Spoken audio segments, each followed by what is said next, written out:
안녕하세요. 건강한 목사의 Q&A입니다. 건강한 목사의 Q&A는 영상을 보면서 또는 신앙생활을 하면서 생겨난 의문점이나 삶에서 겪는 여러 고민에 대해서 성경적인 원리와 저의 개인적인 의견을 이야기하는 시간입니다. 혹시 궁금한 부분이나 고민이 있으신 분은 댓글을 달아주시거나 제 이메일 helsichurchandpastor@gmail.com으로 연락 바랍니다. 아이디 대한민국 만세님께서 질문하셨는데요. 질문을 보도록 하겠습니다. 헌금의 종류가 너무나도 다양해서 교회마다 다 다르겠지만 어떻게들 종류별로 사용하는지 궁금하고요. 주일 예배 때 헌금함을 주께 바치나이다 찬양하는 게 정말 하기 싫더라고요. 저 헌금함을 하나님께서 정말 좋아하실까? 저 돈봉투에 내 이름을 새겨내어 올리는 것이 옳은 것일까? 혹시 무명으로 헌금 내면 교회 장로님들이나 목사님들이 헌금도 안 하면서 다닌다고 마음속으로나 서운해하거나 흉보는 것은 아닐까? 교회에 헌금을 많이 할 때 누군가 좀 알아주었으면 하는 이 치졸한 마음, 죄인 걸까? 정말 혼란스럽네요. 교회를 다니는 사람이나 다니지 않는 사람이나 다 헌금에 대해서 궁금해하세요. 헌금 내면 정말 목사님이 다 가져가? 11조 꼭 내야 돼? 그 많은 헌금 다 어디다 써? 등등 헌금의 용도에 대해서 질문을 많이 하죠. 누구든 돈 문제에 민감하잖아요. 그래서 질문에 대한 성경적인 원리와 제 개인적인 의견을 말하도록 하겠습니다. 질문을 정리해보면 첫째, 헌금을 어떻게 사용하느냐. 둘째, 헌금 봉투에 이름을 적어내는 게 옳으냐. 셋째, 헌금을 낼 때 누가 알아주었으면 하는 마음, 죄이냐. 크게 세 가지인 것 같아요. 첫 번째 질문부터 답변하겠습니다. 헌금을 어떻게 사용하냐? 헌금 종류가 엄청 많죠. 주일 예배, 감사헌금, 작정헌금, 11조헌금, 성교헌금, 구제헌금, 건축헌금 등등이 있어요. 성경에 보면 헌금 자체에 어떤 명칭을 붙이지 않아요. 물론 구약시대에는 헌금의 의미와 원리를 알려주기 위해서 11조라는 구체적인 명칭과 의무를 부과하긴 하지만 예수님께서 오시고 교회가 탄생한 이후 헌금은 자율적인 것으로 그 의미와 용도가 확대돼요. 초대교회 때는 헌금 봉투도 없었고 헌금을 이렇게 세부적으로 분류하지도 않았어요. 그렇다고 교회에서 헌금을 여러 가지 종류로 분류하는 것이 비성경적이라는 말은 아닙니다. 다 성경적인 원리가 들어가 있어요. 그건 교회가 교회 상황과 목적에 맞게 재량껏 알아서 하는 거예요. 그럼 헌금을 그냥 하나로 내면 되지 왜 여러 가지로 나눠놨냐? 이건 교회의 편의와 성도들의 편의 둘 다 반영한 거라고 봅니다. 성경을 보면 바울이 고린도 교회에게 로마 교회 상황이 좋지 않다. 그러니 십시일반 돈을 모아서 좀 도와주자라고 말해요. 그때는 교회 안에서 성도들이 서로 다 한 가족처럼 여겼고 시도 때도 없이 심심하면 교회에 모였으며 무슨 일이 있으면 그때그때 문제를 해결했죠. 그러나 오늘날 교회는 초대교회처럼 유대감이 그리 끈끈하지 않고 매일 모이지도 않으며 그때그때 유연성 있게 일을 처리하기보단 절차와 체계에 따라 일을 처리하죠. 초대교회 때는 성도들이 직접 재정관리하는 집사를 찾아가 헌금을 전달하면서 이 헌금을 어디에 써달라고 요청했어요. 아님 모임 중에 다 같이 어떤 목적을 위해서 돈을 모았죠. 그러니 굳이 헌금함을 따로 구비하거나 헌금 종류를 분류할 필요를 못 느꼈을 거예요. 반면 오늘날은 헌금을 관리하는 집사가 누군지 알기나 합니까? 그런데 주를 위해 이런저런 일에 헌금은 내고 싶어. 그러니 이런저러한 목적에 이 헌금을 써달라고 봉투에 적어서 내는 거죠. 이런 측면을 보면 헌금이 여러 가지로 분류된 것은 성도들의 편의를 위한 거예요. 반대로 교회도 헌금이 들어온 것을 임의로 분류하기 쉽지 않았을 거예요. 그런데 헌금 봉투에 이건 교회 건축을 위해 써주세요. 이건 구제를 위해 써주세요. 이건 11조입니다. 라고 적어 놓으면 그 헌금은 그 용도에 쓰도록 구분할 수 있으니 편리하죠. 저는 개인적으로 헌금을 여러 가지로 분류하는 걸 좋아하진 않아요. 교회가 크면 아무래도 재정 규모도 크고 여러 가지 복잡한 재정적인 문제가 있을 거예요. 이런 문제를 최대로 완화시키기 위해서 헌금을 여러 가지로 분류할 수 있다고 봅니다. 각 교회마다 처한 상황이 다르니까요. 근데 저는 좀 더 성도들이 이 교회의 일을 내 일이라고 생각하고 직접 집사님을 찾아가서 이러한 일에 이 헌금을 사용해 달라고 부탁하는 게 더 좋아 보여요. 그러려면 굳이 이름을 적을 필요도 없고 집사님을 통해서 교회의 재정 상황이나 현재 추진되고 있는 일에 대해서 구체적으로 들을 수도 있잖아요.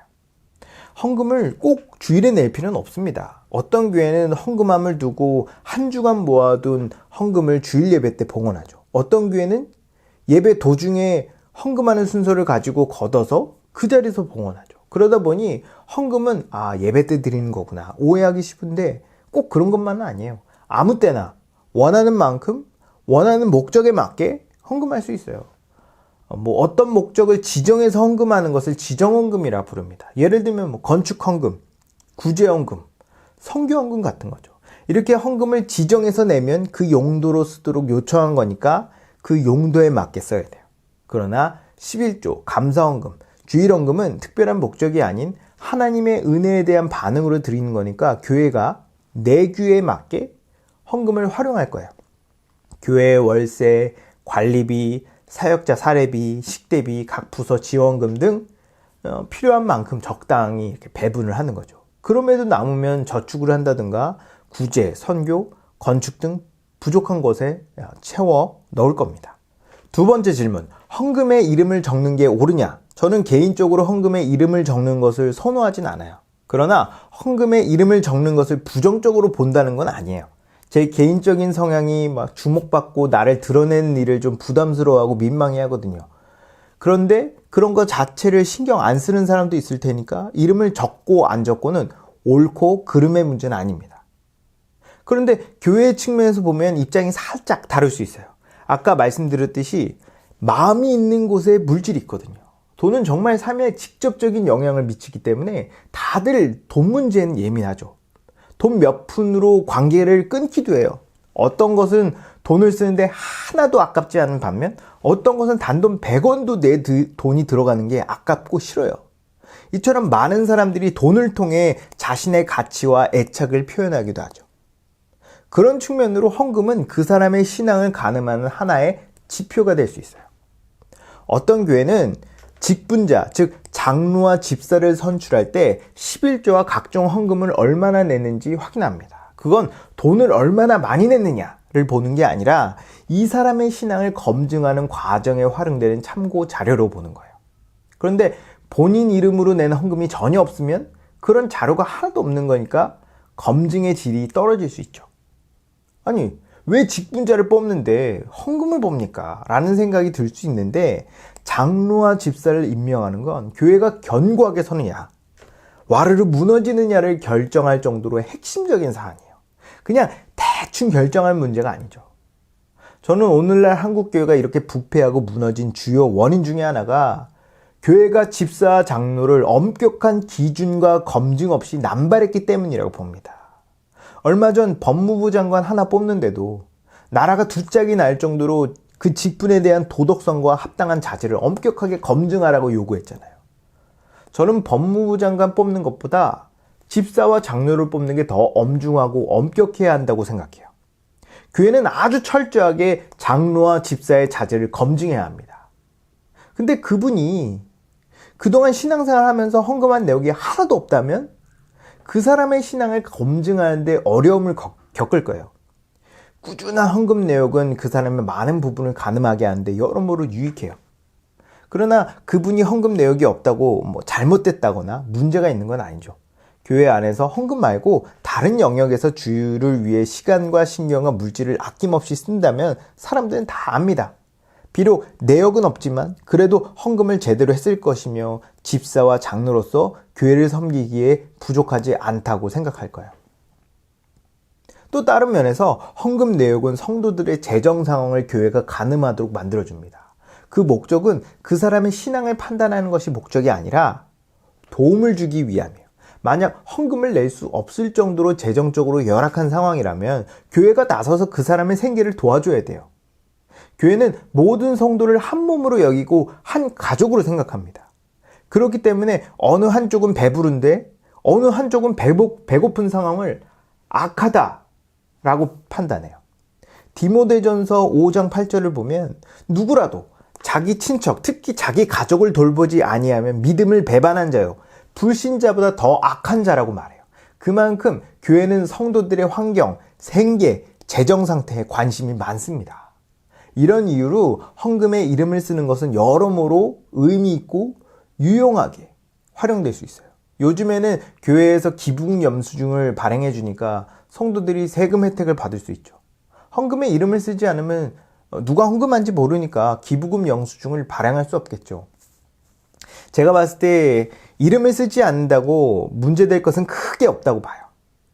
헌금하지 않는다고 서운해하거나 뒤에서 욕하는 것은 성도를 돈벌이 수단으로 보는 장사치들이나 하는 짓이고요. 그런 생각이 드는 교회라면 저는 굳이 그런 교회를 다닐 필요 없다고 생각합니다. 헌금은 자발적으로 기쁘고 감사한 마음으로 드려야 돼요. 그리고 교회가 하나님 뜻에 합당하게 사용할 것이라는 신뢰를 기반으로 드려야 돼요. 교회가 아무리 투명하게 헌금 사용 내역을 공개해도 얼마든지 조작이 가능하고 횡령이 가능합니다. 그렇다고 24시간 붙어서 돈이 어떻게 사용되는지 쫓아다닐 수도 없죠.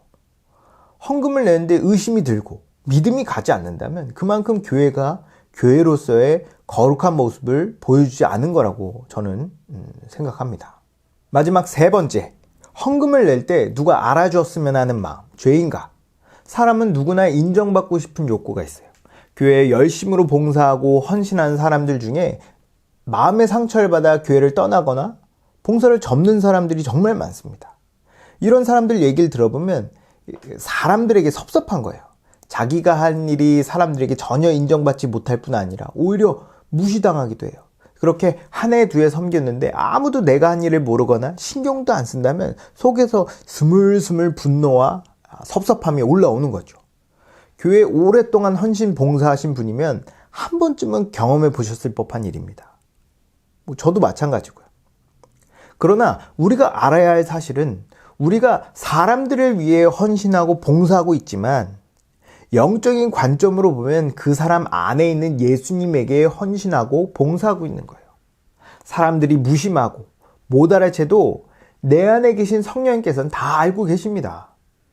내가 인정받지 못한다고 느낀다는 건 역으로 우리 안에 계신 성령님을 내가 인정하지 않는다는 거예요. 성령님께서 나한테 잘하고 있다, 훌륭하다, 멋지다 매번 칭찬하고 계시는데 저는 예수님보다 사람들의 칭찬이 더 좋습니다 말하는 거예요. 우리는 사람들의 인정과 칭찬에 좌우되는 존재가 아니에요. 사람이 나를 뭐라고 하든 나는 하나님으로부터 의롭고 거룩한 자라고 인정받았어요. 이 인정이 나를 이끄는 거지 사람들의 인정은 아무 필요 없어요. 헌금도 마찬가지입니다. 내가 있는 돈 없는 돈 다 털어서 헌금했는데 아무도 몰라. 그렇다고 섭섭해할 이유가 하나도 없어요. 우리 주님은 다 알고 계시죠. 주께서 칭찬하실 겁니다.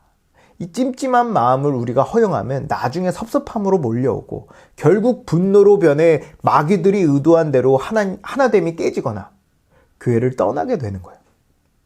그래서 저는 어떤 면에서 오히려 의도적으로 자기를 더 꽁꽁 숨길 필요가 있다고 생각해요. 내가 확실히 교회를 위해 뭔가 하고 있는데 사람들이 잘 몰라, 못 느껴. 그러면 오히려 그것에 저는 이상한 희열이 있어요. 뭐랄까, 하나님의 인정을 더 받은 듯한 느낌적인 느낌? 예수님께서 오른손이 하는 일을 왼손이 모르게 하라고 말씀하시죠. 은밀히 할 때 하나님께서 갚으신다고 말씀하세요. 그리고 하나님은 외식하는 것, 즉 겉과 속이 다른 것을 아주 싫어하십니다.